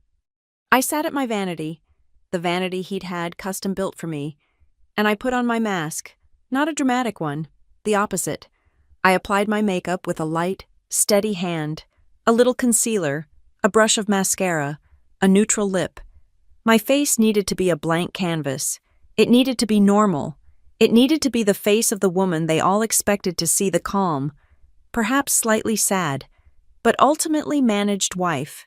The tremor in my hands had to be hidden, the panic that was climbing my throat, the desperate, animal urge to get in my car and drive north until I hit Canada. That was for me, and me alone. The only person who needed to know I was terrified was me. To them, I would be a picture of calm. I was ready, almost. Before I put on my shoes, I walked to the small, hidden wall safe behind a painting in my study, the one I'd had installed, under the guise of protecting my mother's jewelry. After I'd first found Lena's earring, the one Grant didn't know the code to, I opened it. Inside was my escape, my real passport, not the one on his desk, a new set of credit cards in my maiden name, tied to an account I'd opened in a different state, and $10,000 in cash, bundled in neat, crisp stacks. My go bag wasn't a bag at all. It was a promise that no matter what happened tonight, if Cole's plan failed, if Grant somehow turned the tables, if I was wrong about everything, I would not be trapped. I had a way out. I had a future. One way or another. I closed the safe. I slipped on my heels and walked downstairs. I drove myself to Skyline Ember. I didn't want his driver. I didn't want the shared, tainted air of his cars. I took my own small, practical sedan, the one he'd always called my city car. As I pulled into the valet line, a full floor below the restaurant, I saw it, parked in a priority spot. Gleaming under the bright lights was the white Range Rover. Lena had, of course, driven it to her own execution. I handed my keys to the valet, and as I walked toward the elevator, I allowed myself one small, tight smile. Grant was up there, 20 stories high, believing he was the master of the universe, looking down on the city he thought he owned. He had no idea that every road he'd built, every escape route he'd planned, all led right back to that one, single, sloppy, arrogant mistake, and it was parked right under his feet. The hostess glides toward me. Her smile a perfect, engineered component of the restaurant's ambiance. Skyline Ember is awash in a warm, golden light, designed to make everyone look rich. The glass walls, floor to ceiling, reflect the glittering expanse of Crescent Harbor, 1,000 points of light that almost, but not quite, outshine the diamonds in the room. Mrs. Kingsley, this way. Your party is on the main terrace. She leads me through the hushed, expensive din. I see the table instantly. It's the best one, a long banquet table set in the corner, commanding the view. And I see Grant. He is in his element, mid-anecdote, his arms spread wide, his laugh booming just loud enough to command his audience. He isn't celebrating a marriage. He is holding a board meeting. He is, as always, pitching. Lena sits to his right, a vision of adoring, rapt attention. She is wearing a black dress, and her hand rests possessively on his wrist. And there, on her arm, flashing cold and blue under the strategic lighting, is my mother's bracelet. It's nestled against a vulgar stack of thin gold Cartier love bands, as if their $1,000 price tags could somehow legitimize the theft. It is her trophy, a piece of old money she has plundered, a scalp she wears to dinner. To Grant's left sit his lieutenants, Mark, the COO, his face glistening, and Sarah, the head of PR, her eyes sharp and analytical. They both look up as I approach, and the expression they share is not one of welcome. It's a naked, hungry curiosity. This is not dinner. This is a show. I am the season finale of the drama they've been whispering about in the break room for months, and they have front row seats. Riley. Grant booms, standing, his charisma flooding the space. He kisses my cheek. The smell of his expensive scotch, peaty and sharp, makes my stomach clench. There she is. You look nice. The insult is subtle. Nice, the word he uses for things he finds boring, adequate, and sexless. I sit. The leather of the chair is cold against my legs. For a few agonizing minutes, they perform the ritual of small talk. Riley, Mark grunts. How's the community planning thing still saving the world? It's rewarding, I say. My voice even. Grant lets the small talk die, a signal that the real business is at hand. He stands, picking up his spoon and tapping it against his champagne flute. The clear, high ping cuts through the restaurant's ambient thrum. Friends, he begins, his voice silencing the tables near us. Colleagues, thank you for coming. He smiles, a broad, generous, paternal smile. 5 years, it's a milestone. And in life, as in business, milestones are a time for reflection, a time to honor what was, and to be brave enough to embrace what's next. He looks at me, his eyes full of a carefully practiced, public sadness. Riley and I, we've had a wonderful journey, but sometimes people grow. They evolve at different paces. His eyes scan his audience, Mark, Sarah, the investors at the end of the table. And as two mature, respectful adults, we've decided to begin new chapters, separately, he continues, his voice dripping with faux generosity. And I want to be the first to say, I will always be Riley's biggest supporter. I am making absolutely certain that she is taken care of, very, very generously. The performance is masterful. He is a good guy, the kind, mature, wealthy man. He reaches into his jacket. Not a speech, not a gift. He pulls out the thick, dark leather folder. He places it on the polished table between us. Just a formality, babe, he says, his voice soft for the first time, an intimate, staged whisper. For our new chapters, he slides it. It glides across the wood and stops, perfectly, in front of my plate. This is it, the execution. I feel their eyes on me.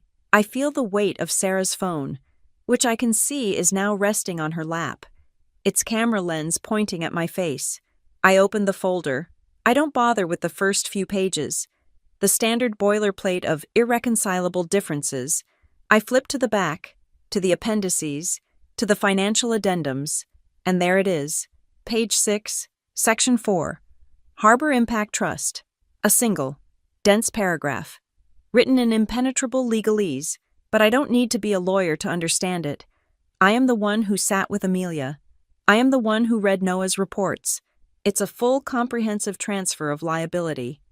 It states that I, as the founder and sole director of the trust, assume all fiduciary responsibility, all oversight, and all legal and financial consequences for the trust's complete and total portfolio, effective immediately. He's not just divorcing me. He's not just cheating on me. He's handing me the electric chair. He is walking away clean, leaving me to be the sole signatory, the scapegoat, the CEO of his multi-million-dollar fraud. This is his generous settlement. I look up.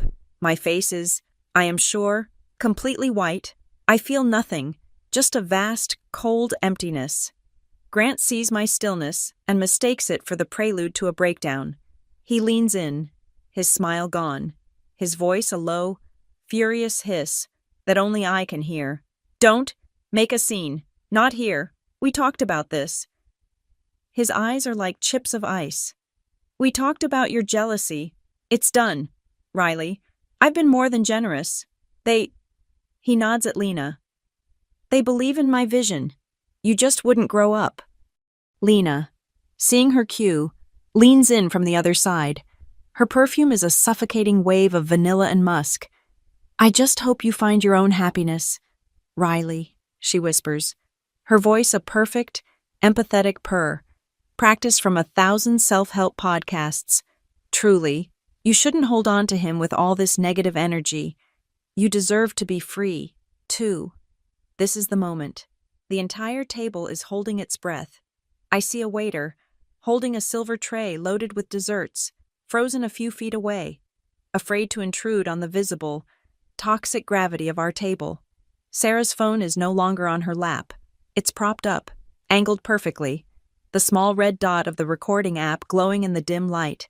They are all waiting for me to shatter, to scream, to cry, to throw the water in his face, to give them the show they came for. I take one, slow breath. I reach into my small, simple clutch. I pull out my own pen. I clicked it. The sound, in the dead silence, is as loud as a gunshot.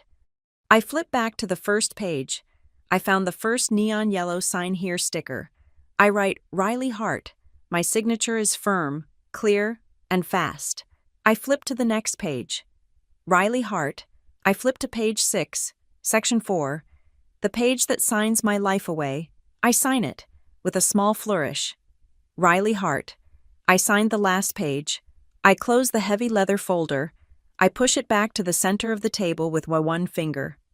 You're right, Grant, I say, my voice clear and bright, ringing in the silence. You are incredibly thorough. Thank you for getting all of this down on paper. Grant stares at the folder. He stares at me. His face is a mask of pure, unadulterated confusion. This was not in the script. Lena's jaw is slack. Sarah's phone is still recording, but the subject is no longer cooperating. I pick up my champagne flute. A toast, I say, my voice even louder now, bright and celebratory. I stand up. The neighboring tables look over. To new chapters and to clean endings. They're so important, aren't they? I clink my glass against Grant's, who raises his mechanically, his eyes narrowed, searching my face for the trap. I clink Mark's. I clink Sarah's. Then I turn to Lena. She raises her glass, uncertain. My mother's bracelet slides down her arm. I clink her glass, a little harder than necessary. I lean in, a conspiratorial, woman-to-woman smile on my face. A clean ending is just the best, I say, my voice a sweet whisper. Especially when you make sure everything is tucked away, safe and sound, in exactly the right place, isn't it? Her face blanks. She doesn't understand the words. She just hears the tone. A few confused, guttural laughs ripple from the investors. Grant is just staring at me, the gears in his brilliant, criminal mind finally turning, trying to calculate this new, impossible variable. And it is in that precise, perfect moment of his confusion that a new light fills the room. It's not the warm, golden glow of the chandeliers. It's a reflection, strobing across the vast, panoramic glass wall right behind Grant's head. A silent, rhythmic, insistent pulse. Blue, red, blue, red. I look past his shoulder, past his stunned face, down to the street 20 stories below. The valet line, the entrance to the restaurant, is no longer clear. It is, I see, suddenly very, very crowded. 3 Crescent Harbor police cruisers, their light bars strobing, and parked behind them, blocking the entire exit, are 2 sleek, black, government-issue sedans, their own lights flashing, cutting through the exclusive, expensive night. The flashes of red and blue light pulsed silently against the glass, a rhythmic, alien heartbeat that now had the entire restaurant's attention. The music had faltered, the thumping bass replaced by a rising tide of confused murmurs. The restaurant manager, a man whose entire career was based on obsessive, invisible control, was now sprinting across the terrace. He was pale, his composure shattered. He skidded to a halt at Grant's side, bending low. "Mr. Kingsley," he hissed, his voice a frantic, strangled whisper. "Mr. Kingsley, there are people downstairs, police, and a federal agent. They're asking because they're asking about a white Range Rover. They said the license plate. They said it belongs to Ms. Lena Fox." Grant's face didn't move, but the color drained from it, leaving a sick, waxy pallor under his expensive tan. Lena, however, let out a sharp, brittle laugh. "A parking ticket, God! That's so embarrassing. Tell them I'll move it." "Ma'am," the manager said, his eyes wide with terror. I don't think it's a parking ticket." Sarah, the PR head, was already on her feet, phone to her ear, but she wasn't calling anyone. She was looking down, through the wall of glass, to the street 20 stories below. "Oh my God," Sarah whispered, her professional mask cracking. "Grant, look." Lena's smile froze. She, and everyone else at the table mark, the investors all surged toward the glass. I remained seated, a silent island in their sudden, panicked tide, down below. It wasn't a single cop. It was a scene. The entrance to Skyline Ember was lit up like a crime scene. A half-dozen men and women in dark blue and black windbreakers were swarming the valet stand. On the backs of their jackets, in bright, unmissable yellow letters, were the words, Financial Crimes Unit, SC. "This is ridiculous," Grant blustered, straightening his tie. He was trying to regain control, to make this another business problem he could manage. "It's a mistake. We should go down," Mark, the COO, said, his voice shaky. "This looks bad for the brand." The entire restaurant was now moving. A wave of morbid curiosity pulled the other diners from their tables. Phones were out, not just one, but dozens. People were filming, holding their phones vertically, just as Sarah had done to me not 10 minutes before. The real show was beginning, and it wasn't the divorce. I stood up slowly and followed them, a passenger in the drama I had authored. We filed into the glass elevator, a cramped, silent, terrified group. Grant was breathing too quickly.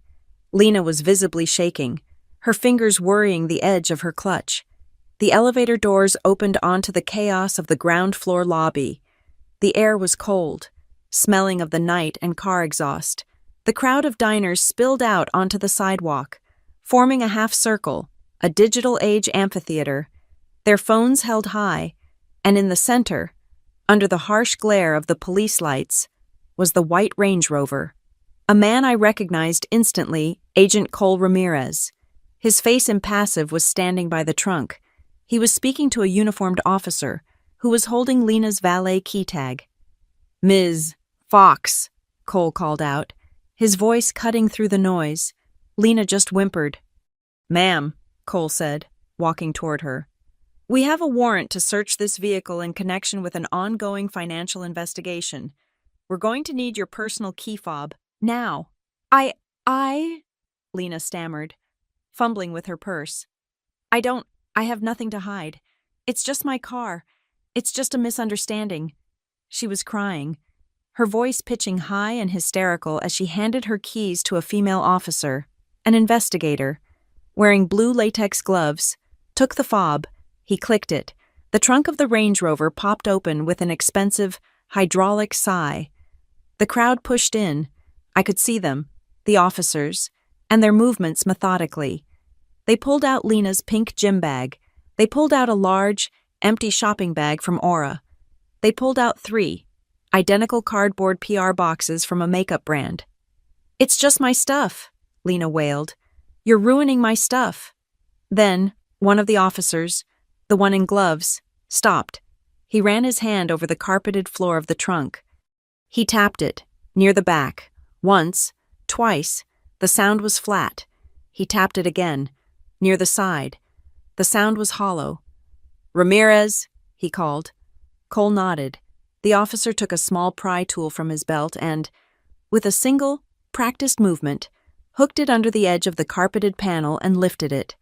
The false floor came up, revealing the secret compartment beneath. A collective gasp went up from the crowd. I even felt my breath catch. It was real. It was there. The compartment was full. Leather-bound ledgers, a stack of manila envelopes, one of which had cash scribbled on it, a small black external hard drive, and on top of it all, my thin brushed aluminum box, its Harbor Impact Trust logo gleaming under the police flashlights. "Evidence log is open," Cole said, his voice loud, projecting for the crowd, for his own team's body cameras. The gloved officer lifted out my box, handling it with care. He held it up for the evidence photographer, who captured it from 3 angles. "What is that?" Grant said, his voice suddenly loud, trying to take charge. "Those are my files. That's proprietary. You can't touch that." Cole ignored him. He took the box from the officer, opened the simple latch, and lifted the lid. He took out the stack of papers I had left inside, and then, the single, handwritten letter, he began to read from it, his voice clear, dispassionate, and lethally loud. "If I disappear, or if I am found dead, my husband, Grant Kingsley, I am the CEO of this trust, and I did not sign these papers." He held up one of Noah's printouts. "These documents show a forged signature. These documents show client funds being diverted." He looked up, his eyes finding mine in the crowd. "I, Riley Hart, am cooperating fully with this investigation." A second officer was carefully gloved, lifting other items from the compartment. He pulled out a small, dark blue, velvet bag. He opened the drawstring. He tipped its contents into his palm. My mother's sapphire bracelet. "Wait," Lena choked out, her hand flying to her own wrist, to the identical bracelet Grant had given her, the one she was wearing. The officer wasn't looking at her. He was looking at the bracelet in his hand, the original, reading a tiny engraved serial number from the clasp. He spoke into his shoulder mic. "Confirming serial number. Item matches one antique sapphire bracelet. Reported stolen by Mrs. Riley Hart 4 months ago." He looked at Cole. "It's a positive match. This is the victim's property." Lena looked at her wrist. She looked at the bracelet in the officer's hand. She looked at Grant, the dawning, horrified realization that her vintage gift was not just a fake, but a copy of a stolen original, was a fresh, exquisite piece of destruction. Grant finally snapped. The mask of the civilized man was gone, burned away. "This is insane," he roared, lunging forward. 2 officers instantly blocked him. "This is a setup. This is my wife. She's unstable. She's been stalking me. She's the one who's a criminal. These are confidential family matters." Cole Ramirez stepped in front of him, unflappable. He did not raise his voice. He just spoke the facts, cutting through Grant's rage like a scalpel. "Mr. Kingsley," he said, "we have evidence of multiple, specific, under-the-threshold wire transfers from client funds, discovered by Mr. Feld. We have a sworn affidavit and full cooperation from the CEO of the Harbor Impact Trust, Mrs. Hart, and we have a legal warrant, which has just uncovered multiple sets of client ledgers, stolen property, and a hard drive of falsified accounts, all hidden in your mistress's vehicle. This is no longer a family matter." Cole nodded to the uniformed officers. "He's all yours." It happened fast. In front of his partners, in front of his investors, in front of a dozen strangers filming it for social media, they turned Grant Kingsley around, pulled his arms behind his back, and cuffed him. The sound of the metal ratcheting shut was the most beautiful sound I had ever heard. "Grant Kingsley," an officer began, his voice a monotone drone. You are under arrest for securities fraud, wire fraud, investor fraud, identity theft, and possession of stolen property. You have the right to remain silent." The words, the sacred words, were lost as Grant turned, his face a grotesque mask of pure primal rage, his eyes finding me. "You," he screamed, his voice cracking. "You did this. You did this all because you're jealous. You couldn't stand it. You're jealous. You ruined my life because you were jealous." The officers started to pull him toward a car. I stepped forward. I walked through the crowd, which parted for me. I walked right up to him, close enough for every phone camera to capture my face, to see the expression in my eyes. I was close enough to smell the scotch on his breath, the fear sweat under his cologne. I was calm. I was tired, but my eyes were bright. I spoke, my voice so low that only he and the officers holding him could hear it. But I knew the cameras, the ones with the good mics, would catch it all. "No, Grant," I said, my voice clear and hard as a diamond. "I'm not jealous." I leaned in. "Just a fraction. I did this because you thought I was just a jealous wife, and you never, ever bothered to look in her car." They hauled him away. He was still screaming, but I wasn't listening. They led him past Lena. She was no longer an influencer. She was no longer a brand architect. She was just a girl, sitting on the cold, dirty curb of a city sidewalk, her face a mess of running mascara, her hands empty. I turned away. I left them all there, in the strobing lights, surrounded by the whispers of the crowd. I walked back through the revolving doors, into the silent, empty lobby. I pressed the elevator button. I rode it up, alone, to the rooftop. The dinner table was still there, a ghost of a party, the champagne half drunk, the divorce papers sitting exactly where I'd left them. I picked up the leather folder, the one that was supposed to be my end, and slid it into my purse. I walked out of the restaurant, past the fire pits, past the glass partitions, and onto the open-air terrace, the one that faced the real, cold wind of the harbor. And for the first time in 5 years, I could finally, truly breathe. Thank you so much for listening to this story. Please drop a comment below and let us know where in the world you're listening from. We'd love to connect and hear your thoughts. Don't forget to subscribe to Zoe Revenge Stories, like this video, and give us extra support by hitting that hype button to help this story be heard by more people.